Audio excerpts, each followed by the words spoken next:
From JBS Studios in Greater New York, this is the JBS News Update with Teisha Bader. I'm Teisha Bader with the JBS News Update for Monday, March the 13th, 2017. U.S. Special Envoy for the Israeli-Palestinian peace process arrived in Israel today. Jason Greenblatt met with Israeli Prime Minister Benjamin Netanyahu in Jerusalem and with Palestinian Authority President Mahmoud Abbas in Ramallah in an effort to restart stalled talks. Greenblatt will also reportedly meet with Israeli President Reuven Rivlin, Israel's acting National Security Council head Yaakov Nagel, and coordinator of government activities in the territories, IDF Major General Yoav Mordechai. 2 Israeli border police officers were stabbed early this morning in a terror attack in Jerusalem. The incident took place in the Old City near the Lion's Gate, where the officers were on duty when they were attacked by a Palestinian man armed with a butcher's knife. Identified by Palestinian media as 25-year-old Ibrahim Mahmoud Matar from the East Jerusalem Arab neighborhood of Jabal Mukaber. Matar was shot by another Israeli officer and later died of his injuries. The 2 stabbed Israeli officers sustained moderate injuries and were taken to Hadassah Hospital in Ein Kerem, where they were said to be in stable condition. Israeli troops later today raided Matar's home and arrested several members of his family.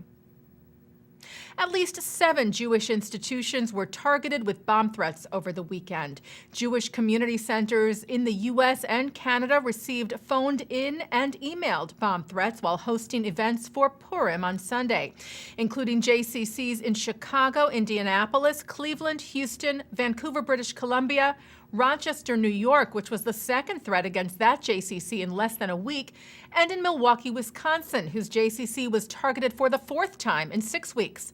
The buildings were evacuated and searched, and the threats were proved to be false. New York Governor Andrew Cuomo ordered New York State Police to launch a more thorough investigation into the threats after the second incident in Rochester. Cuomo said, like all New Yorkers, I am profoundly disturbed and disgusted by the continued threats against the Jewish community in New York, adding that as New Yorkers, we will not be intimidated and we will not stand by silently as some seek to sow hate and division. New York is one family, and an attack on one is an attack on all.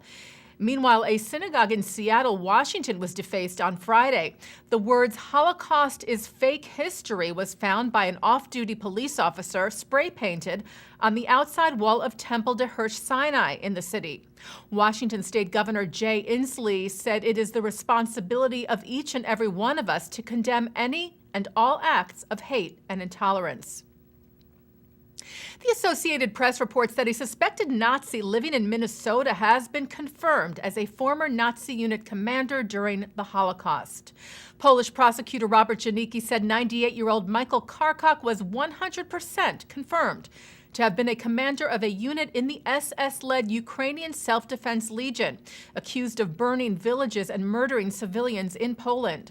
The Simon Wiesenthal Center's top Nazi hunter Efraim Zuroff told the AP that it is high time that the Poles became more active, seeking people who committed crimes in World War II on Polish soil. He said such legal steps sends a very powerful message. Well, Intel has acquired an Israeli company which develops autonomous driving systems, Mobileye, a technology company based in Jerusalem that develops vision-based driver assistance systems using advanced sensors to help prevent collisions, has reportedly been purchased for just under $15 billion by the American chipmaker. Israeli Prime Minister Netanyahu praised the acquisition on Twitter. He wrote, "Congratulations to Mobileye, Israeli genius, Israeli pride." And Team Israel suffered its first loss today. After 4 straight wins in the World Baseball Classic, Israel lost to the Netherlands 12-2. The Israeli team, which is largely made up of American Jewish players, beat Cuba yesterday at the international competition. They are 1-1 in the second round of the 16-team quadrennial tournament and 4-1 overall. In order to advance to the semifinals, Israel will have to beat Japan on Wednesday. And taking a look now at our programming for tonight on JBS for Monday, March the 13th. At 7 o'clock, it's the wisdom of Dr. Ruth Westheimer. At 7:30, a look at global anti-Semitism with U.S. Special Envoy Ira Foreman.